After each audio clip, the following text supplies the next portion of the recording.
শুক্রবার সাপ্তাহিক ছুটির দিন। এদিন কর্মজীবী মানুষেরা তাদের পুরো সপ্তাহের বাজার করে থাকেন, তাই অন্য দিনের তুলনায় এদিন স্বাভাবিকভাবে বাজারে ভিড় কিছুটা বেশি দেখা যায়। রাজধানীর কারণ বাজারে ঘুরে দেখা যায় প্রায় সব ধরনের সবজি কেজিতে ৩০ থেকে ৪০ টাকা করে কমেছে। তবে শীত আসলে সবজির দাম আরও কমবে বলে মনে করছেন ক্রেতারা।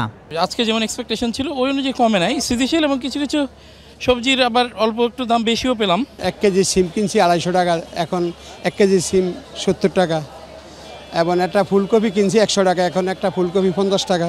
বিক্রেতারা বলছেন সিম, ফুলকপি, বাঁধাকপির দাম কমার কারণে অন্য সবজির দামও কমতির দিকে।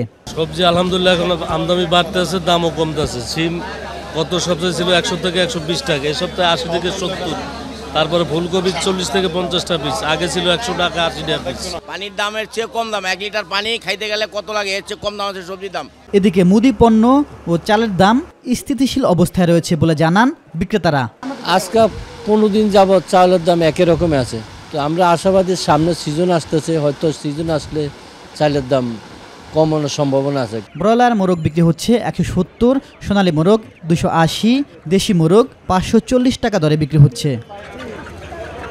এছাড়া বাজারে গরুর মাংস 760 টাকা ও খাসির মাংস 1200 টাকা দরে বিক্রি হচ্ছে।